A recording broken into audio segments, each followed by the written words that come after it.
Hey guys, welcome back to Yellow Gaming. Today we are on Fjordur, and I'm going to be exploring the map, seeing what cool stuff we can find, explaining the new features, new dinos. So yeah, let's get into it.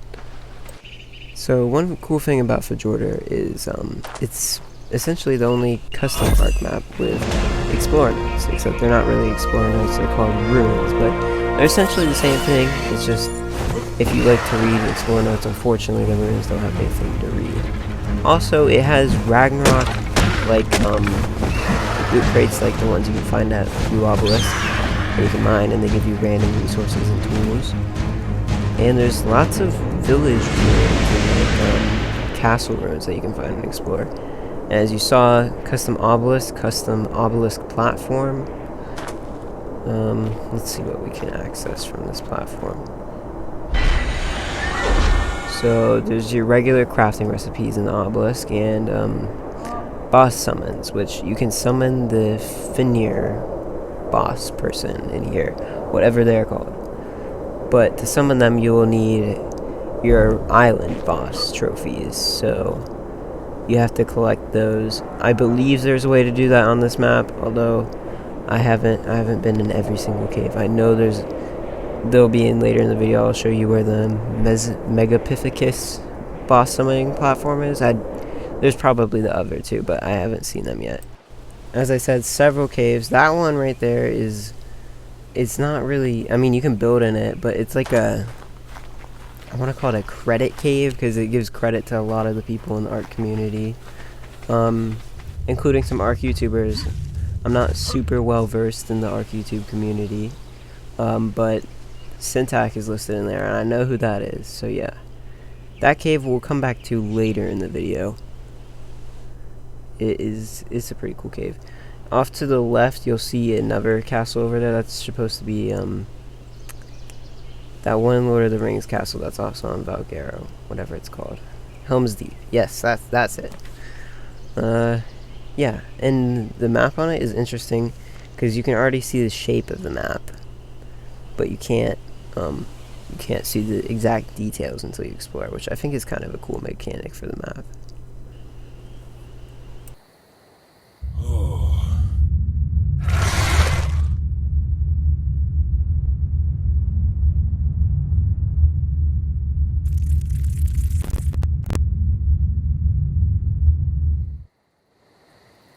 So for the most part, the map is pretty cold.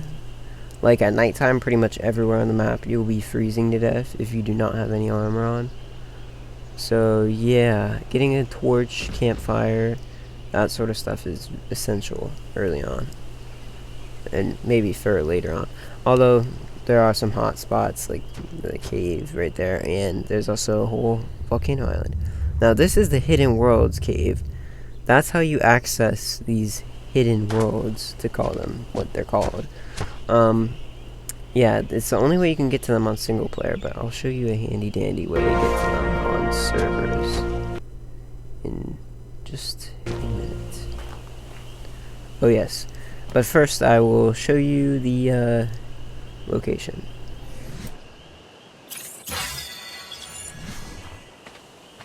So there's 3 hidden worlds. I don't know what they're called. I'll probably put it on the screen, but I'm just gonna call them Spring Place, Fall Place, and Winter Place for simplicity's sake. With my favorite so far being the Fall Place, I have to say. It probably is the biggest. And it's almost like Genesis, where these are like different worlds that are on the map, which is really cool that we still have a big main map, and then we have these places you can teleport to. And it's like, it doesn't require anything to teleport there, and it's just like a boss teleport, so you have to wait a little bit of time, and then you load into this cool little extra world, so yeah.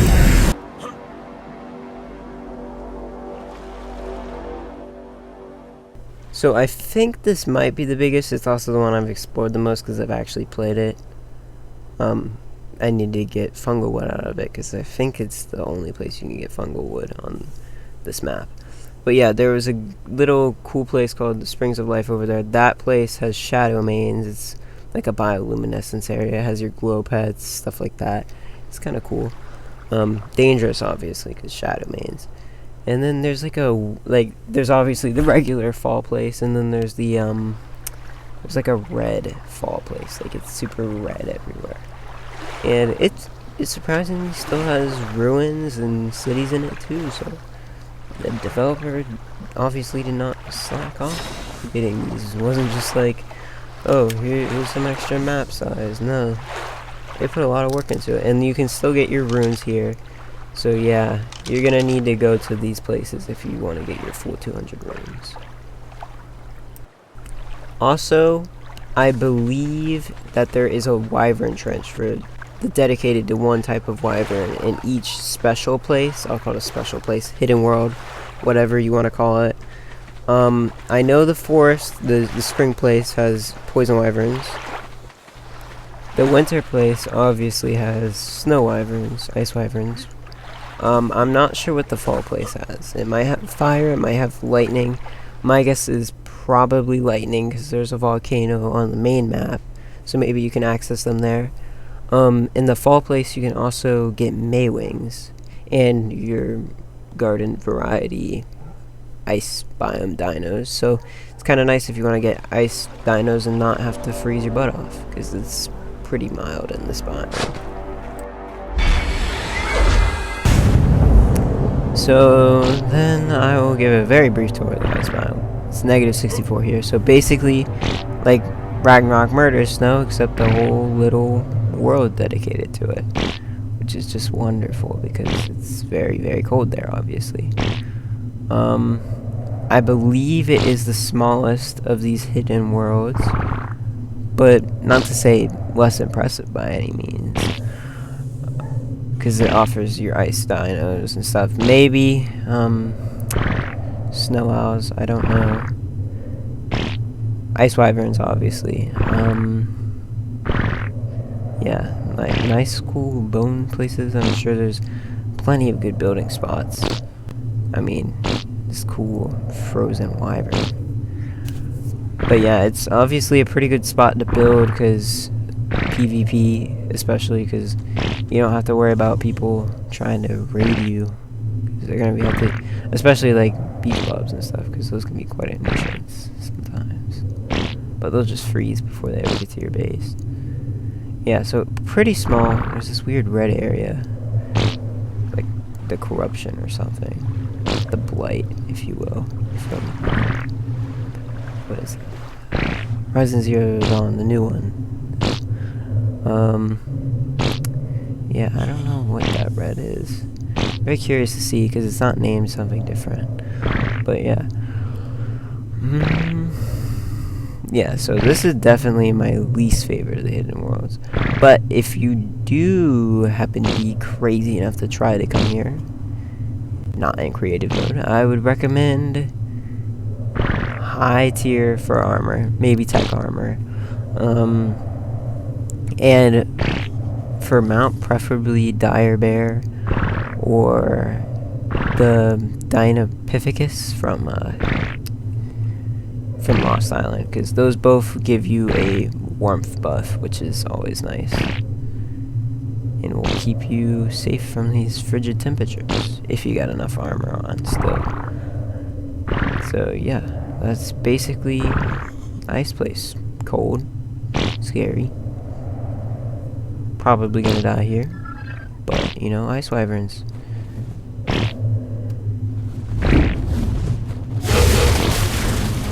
So yeah, I would imagine the temperature does not change much here, but it's -60, somewhere in that range.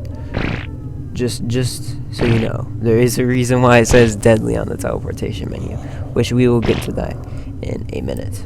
So this map also has a teleportation teleportation system, not similar, kind of similar to Genesis. So you can just hold the R key if you're on PC. It opens up the scroll wheel to biome teleportation. You can teleport many different places on the main map or to one of these hidden worlds, as you choose north, south, whatever. You know the drill. On consoles, that's X for Xbox and square for PlayStation. I'm pretty sure it just works on servers though. Although this is single player and it let me do it for some reason, so I don't know. Give it a try. Also, if you're wondering why my guy is pooping a lot, it's because it's Ark. No, but seriously, the faster your food drains, it's draining really, really fast because it's really, really cold. The more your guy poops, so that's why he's pooping a million times. This is the spring place, as I call it, and I will put the names of the place is on the screen. I think I already did, probably for the last two. Yeah, this one's kind of big. I don't think it's as big as the fall place, but it's very vertical, and obviously has an aberration feel to it. And the dinos here are also aberration, so definitely a bit of an aberration feel. Kind of Genesis 1 swamp area too, although I don't know if bloodstalkers spawn here. Did not see them. Although then again, they're pretty sneaky, so I don't think I would have seen them.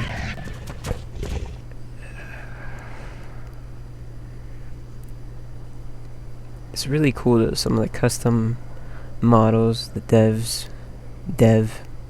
I don't know, put on this map, like these glowing flowers, glowing mushrooms. And it wasn't just like Ragnarok where they have these giant normal arc trees they just sized up because it was convenient to use them that way. Now, no discredit to that map, it's a pretty good map. I mean, yeah. I love drawing people into your blue orb on PvP. But yeah, this is probably better than that in my opinion. Probably. Could just be because it's a new map, but it is a pretty good map.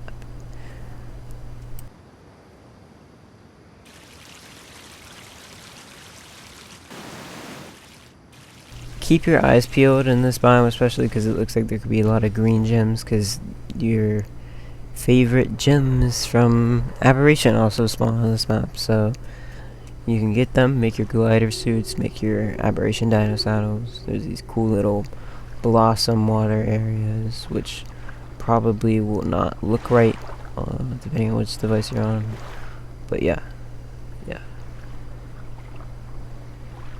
It's cool, some of these fancy map features, but kind of stinks for some of us when our console does not want to load at all. Now this is the Poison Wyvern Trench. It's pretty sizable, bigger than the Ice Wyvern Trench by quite a bit. I'm not sure why, because Poison Wyverns are not one of my favorites, but there you go. There's your Poison Wyverns if you need them.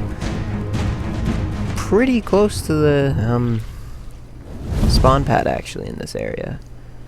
And if you're gonna want to spawn directly on the obelisk, the only way you can do that is from the little cave place. So that can be a handy trick if you need to spawn near the obelisk, like if you have a mini base near the obelisk or something. Yeah.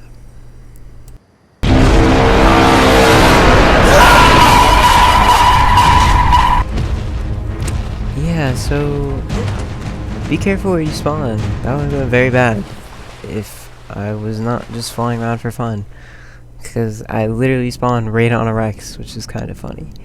I spawned in the volcano area just to see what it looks like. Looks like a volcano. I can confirm that.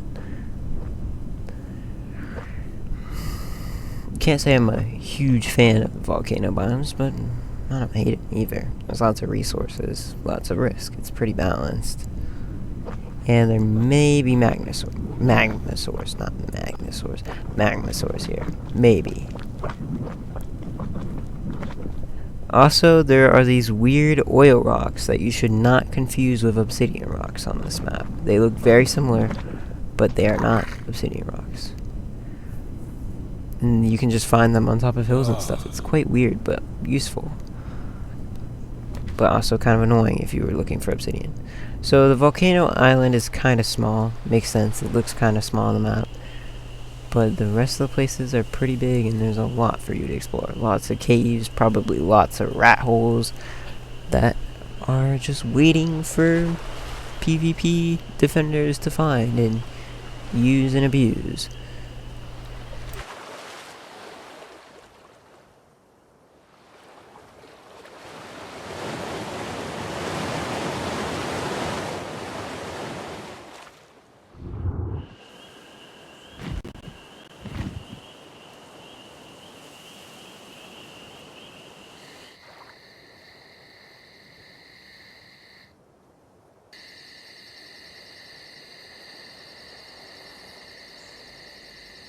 The redwoods is over by Green Knobs, where you can obviously find your normal redwoods dinos.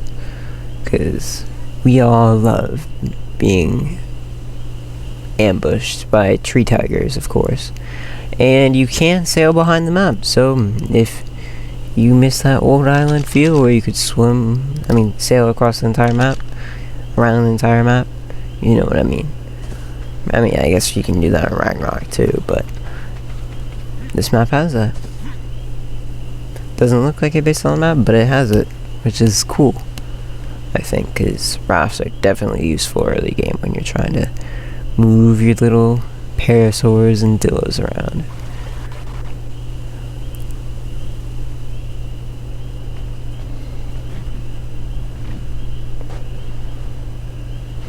So this cave is a pretty massive cave. This could either be used for rat hole defenders or alpha tribes. It is very, very big. Shimmering Halls. It's another Lord of the Ringy inspired thingy on this map. There's quite a few of them, if you haven't figured that out already. Yeah, so there's buildings in here that you can build in. Giant bridge over scary lava. There's ore in here. There's bats in here because we all like bats.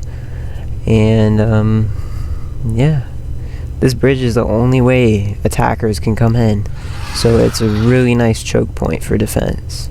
And even if they do get there, you still got another bridge if you build all the way back there.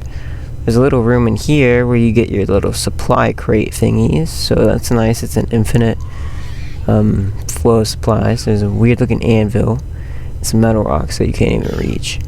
I'm not sure what the anvil does because this isn't Minecraft. But yeah, and then there's this room back here where you got your water and you got plants, and well, you can't collect them, but they're pretty little plants anyway. And then you got your ore back here. So if I was going to build in here, it would be in this area. But yeah, don't know that I built in here. I'm not the world's largest fan of bats. Weird looking jail cell thingies.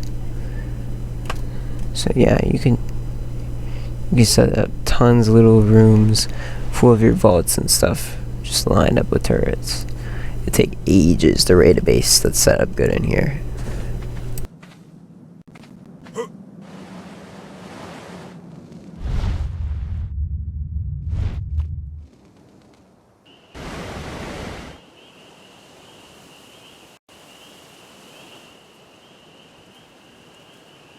Then there's a ice biome on this top left edge of the map. I believe top left anyway. Iceberg. That's kind of nice. There's also a few other ice biomes on the map, but this by far is probably the largest, other than the winter place, of course. And then there's a fall place too, which is pretty cool. And yeah, that makes up the bulk of the main continent, if you will, on this map. So there's also this huge, pretty big cave in the redwoods. I mean, not the redwoods, in the fall place. That is just the fall place, but in a cave. There's lots of bears, but there is metal, there's wood, there's just water.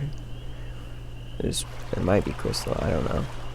There's giant glowing crystals. Yeah, so it's a pretty good spot. Pretty nice sized for even alpha tribes, if you want to build in here. Yeah, crystal, there's crystal here. Yeah, I know what I'm talking about. Yeah, so all in all, a pretty good place to build. For those of you who like swamps, don't worry, this map has you covered. There's a whole island devoted to swamps. Not a very large one, but I mean, it's got all that you want. And there's a cave. A small one, but could be pretty nice for PvP. A castle on top of the hill there as well, for those of you who like more PvE oriented bases. Then there is a small Aberration Cave on the, I think, east coast. pretty close to the beginning of the big continent. It's pretty hard to miss. It's kind of big purple crystals. It's not very big, but it does have your aberration dinos. And it's where you are able to summon a fight for the Megapithecus. So yeah, that's how you can get your trophies needed to fight the big dude. The big Fjordur wolf guy. So yeah, X-Spinos. Rock drakes have spawned in here. I've seen there's glow pets, blue crystal, blue gem, wool rat, glow pets, ravagers. So yeah, kind of dangerous. You should be careful going in here. But yeah, good resources in there are available. And if you ever want to own a private island and not be bankrupt for the rest of your life, there you go. You can now own a private island in Ark. There's a tiny little island that you can build your base on. Well, not tiny. Pretty sizable. And it's got a cave on it. So yeah, this is just up your alley if you're wanting to own a private island. It's a weird orange tree. And yeah, that's pretty brief tour of the map. But yeah, it gives you a feel for it. And like I said, this is probably one of my favorite custom arcs. Yeah. So these are the 4 new dinos that came on this map. There is the Fjordur, which I don't even know if you can find them in the wild, but I know for a fact they are not tameable. The only way you can acquire one is by beating the Fjordur boss. I don't know if it gives you one or a few or whatever, but it's kind of cool because it has natural armor like a Shadow Mane, but doing the weird Icy Roar thing with the C key or the crouch stick on consoles. You activate some Icy Spike thing and it gives you increased natural armor, and people that bite you take damage, so that's kind of cool. It's kind of a little underfin here because I just force summoned it. But yeah, you can see that their stats are pretty good. This is the Fjordur Hawk.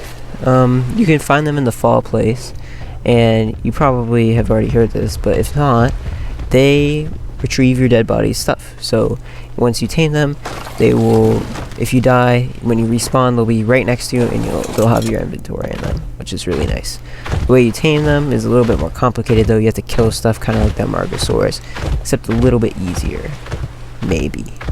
Then there's the Andrewsarchus, or big hippo horse thingy, that also wants to eat you.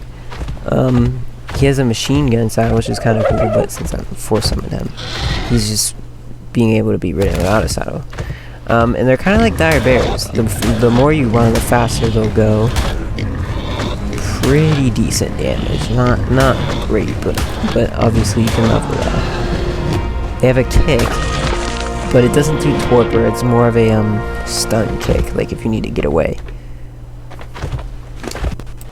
Which that kick is with right click or left stick on controllers, I think. I mean, not left stick, left trigger. L2, LT. Yeah, lots of knockback. Gives a stun. Don't think it knocks stuff out though, unfortunately. So these guys are also pretty decent swimmers and have a pretty high base oxygen stat. But the most impressive thing about them is not their ability to swim so well underwater, or even their scuba saddle, which you can breathe in, but rather that they can cling to the bottom of the water and walk around on it instead of swimming. To do this, you press X or you hold the crouch stick on consoles, which is the right stick. Yeah. Yeah, so you can walk around on the surface. If you jump, it'll disable it. But it's really useful if you just want to like explore the surface of the water without floating away. Or if you want to keep him sitting down there while you mine or something, so he doesn't float back up. There is indeed some underwater caves on this map as well. I didn't try to find them because it'd probably take a while, but there are some really cool ones, and yeah, this guy is how you get to them. or how you could be getting to them, because he's pretty good at getting down there and exploring stuff. They also have a speed boost, which will let you charge through rocks and trees. C key, PC, or right stick while on land. Tab. Maybe crouch, like hold it. I don't know. It doesn't seem to do any damage, but it's still really cool that we have a charge like that. And it's useful for getting around really fast. So, yeah. I do not know where to find the Andrew Circus, but to tame them, you feed them honey. Basically, you drop it out. Just be careful, and then when they eat it, you can mount them temporarily, and yeah, you tame them that way. Now, these guys, the Desmodus bat thingy, scary thingy with backwards feet, yeah, they're pretty cool too. Because, yeah, flyer. Who doesn't like flyers? They're useful. They have quite a few abilities. So if you hold the attack button until the bar reaches 100, they do a screech and it will detect nearby dinos, which is useful. To tame them, you have to have blood packs in your hotbar, kind of like a blood stalker, and they'll grab you and then they'll start eating them, but like a bunch. So you need to make sure you have a bunch before you try to tame one. Also, you might want to have med brews or cooked meat because they may damage you. They also can latch onto walls, kind of like tapijaras, which is cool. So yeah, they can get stamina there. It's cool. Yeah, so this is it, latch it. And then with holding right click. Yeah, right click. You can turn invisible, which is, I believe, left trigger on controllers. So maybe, yeah. Also, if you hold the R scroll wheel, it will enable their lifesteal ability, which will let them get health back from damaging stuff instead of just crafting blood packs. So yeah, that's pretty low damage, but it's also like a level 31 nice summon, so yeah. And also they can turn invisible, but it's only when they're latched onto a wall or at nighttime, so it is like super OP, but it is a better invisibility than Shadow Wings in my opinion, because it lasts forever. It disables if you pull a weapon or try to shoot or anything, but it's pretty hard to see from a distance. And doesn't leave little paw prints. I don't think you can move though, unless at night. I haven't tested that. So yeah, that's my brief tips and tour of Fjordur. So yeah, let me know what you guys think of this map. I really like it so far. See you next time.